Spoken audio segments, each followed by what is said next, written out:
Olá, gente. Meu nome é Paloma. Eu falo aqui do canal Estudantes de Farmácia e hoje nós vamos falar sobre um tema que é microbiologia. Na aula de hoje nós vamos falar sobre os conceitos básicos, mas conforme formos progredindo, nós vamos falando sobre temas mais específicos sobre a microbiologia. Então hoje nós vamos falar sobre o que é a microbiologia, a história e as áreas de atuação. Então, vamos lá.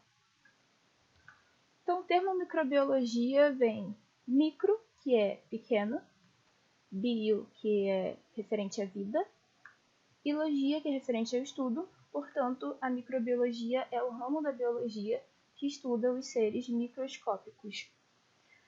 A ciência microbiologia é inteiramente destinada ao estudo de micro-organismos e do modo como eles funcionam, especialmente as bactérias, que é um grupo bastante extenso de células muito pequenas. Então, o que vem a ser micro-organismos? Eles são seres vivos que só podem ser observados no microscópio, que está representado nessas duas imagens aqui. Não vamos falar de microscópio hoje, porque nós vamos ter uma aula só para falar de microscopia. Bom, então a microbiologia ela vai estudar a diversidade e a evolução de células microbianas, justamente para saber o porquê e como os diferentes tipos de micro-organismos surgiram. A partir disso, nós temos as bactérias, os vírus, os protozoários, os fungos, as algas, e nós vamos fazer um vídeo para falar de cada tipo de micro-organismo mais à frente. Bom, então agora a gente vai falar sobre um breve histórico. Embora a existência de criaturas pequenas, invisíveis a olho nu, tenha sido especulada há muitos anos, sua descoberta está associada à invenção de um microscópio, que foi representado pela imagem que eu mostrei anteriormente. Então, o matemático historiador Robert Hooke, ele fez ele mostrou estruturas de frutificação de bolores. E essa foi a primeira descrição conhecida dos micro-organismos. Aqui está os bolores e o microscópio que ele usou na época. A partir disso, a primeira pessoa a visualizar bactérias, que são as menores células microbianas, foi Antoine van Leeuwenhoek. Leeuwenhoek construiu microscópios extremamente simples, contendo uma única lente para examinar o conteúdo microbiano de uma variedade de substâncias naturais.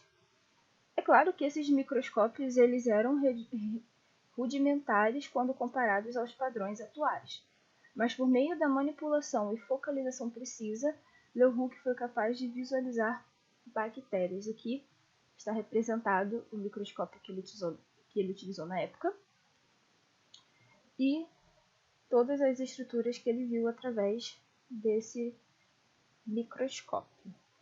Bom, a partir disso, um dos principais contribuintes durante este período foi o cientista alemão-polonês Ferdinand Kohn, que especializou-se como botânico e seus interesses na microscopia o conduziram ao estudo de algas unicelulares e posteriormente de bactérias. Kohn descobriu o ciclo de vida da bactéria e descobriu as bactérias vegetativas de bacilos. Kohn também introduziu os fundamentos para um sistema de classificação bacteriana e desenvolveu muitos métodos atualmente eficazes para prevenir a contaminação do meio de cultura. Sabe quando a gente coloca algodão para fechar frascos e tubos de um experimento que a gente está fazendo ou quando a gente vê em algum vídeo? Então, esse ato de colocar algodão para fechar esses tubos e frascos foi justamente inventado por Ferdinand Kohn. Nós utilizamos esse método até hoje, inclusive. Bom, e esses métodos foram posteriormente adotados por Robert Koch, que nós vamos falar mais à frente, que foi o primeiro microbiologista médico, e o permitiram progredir rapidamente no isolamento e na caracterização de várias bactérias causadoras de doença. Então, Kohn, ele também foi um contemporâneo de Louis Pasteur, o famoso Pasteur que nós conhecemos, estudamos tanto na biologia.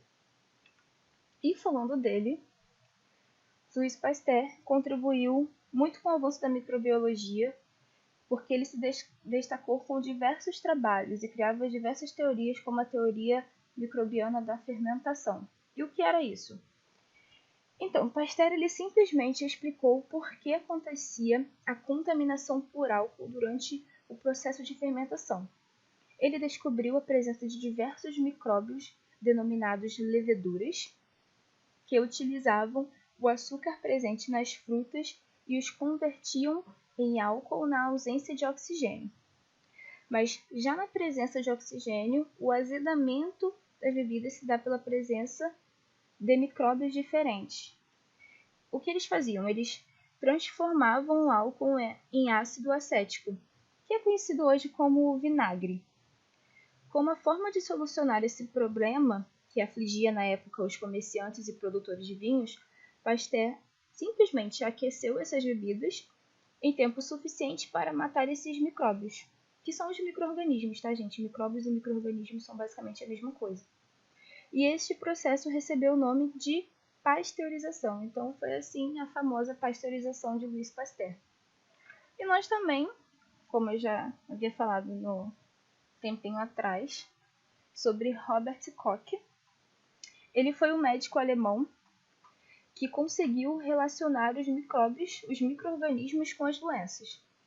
Então, ele escreveu 4 postulados, que são conhecidos como quatro postulados de Koch. E o primeiro deles é: todos os micróbios deveriam estar presentes em todos os doentes, que aí a gente chama de interação patógeno-hospedeiro. Segundo, os micróbios deveriam ter suas características registradas, sendo isolados em meio de cultura nutritivo que permitiam o seu crescimento, ou seja, isolamento do patógeno.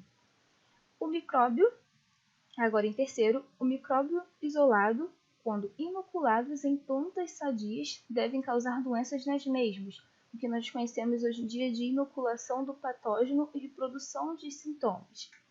E por último, quarto, os micróbios deveriam ser isolados anteriormente e apresentar as mesmas características já descritas anteriormente, que seria o reisolamento do patógeno. Então, ele contribuiu para essas quatro teorias que nós utilizamos até hoje. E por fim, não poderia deixar de falar de Alexander Fleming. E quem foi Alexander Fleming? Ele foi um médico e bacteriologista escocês.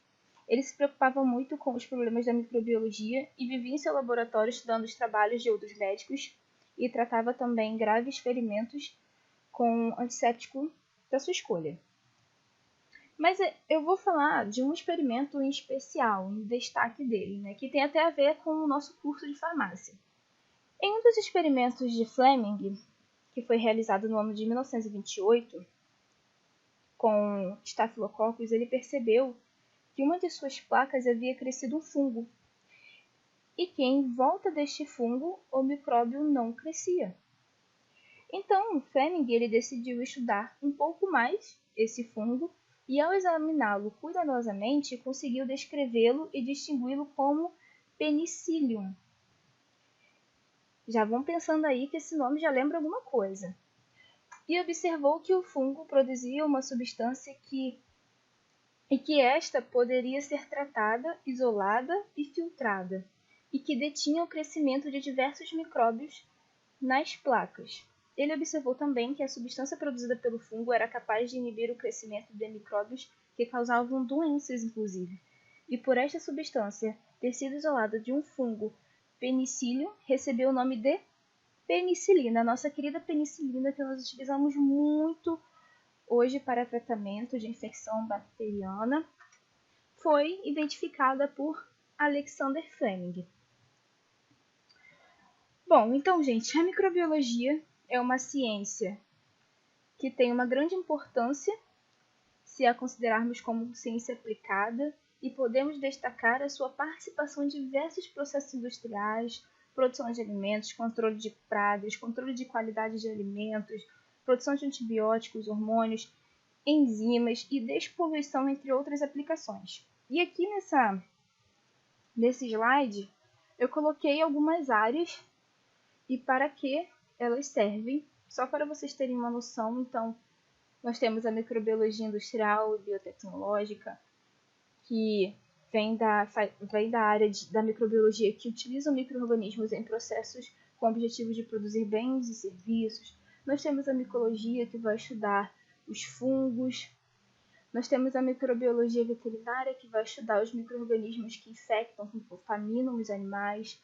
As micotoxinas, que estuda as toxinas produzidas por fungos em alimentos.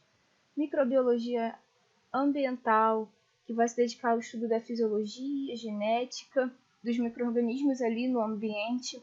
Nós temos ainda a microbiologia dos alimentos, virologia, microbiologia dos solos, microbiologia clínica e infecção hospitalar.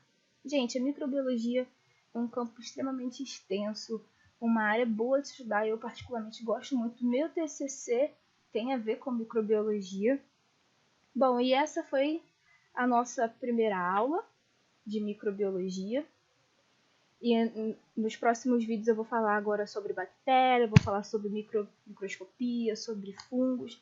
Eu espero que vocês gostem desse tema, dessa aula. Eu espero que tenha sido de grande aprendizado para vocês, que vocês tenham gostado, que tenha sido muito explicativa. E se você gostou, não esqueça de se inscrever no canal, não esqueça de nos seguir nas redes sociais. E é isso, um beijo, até a próxima e tchau, tchau!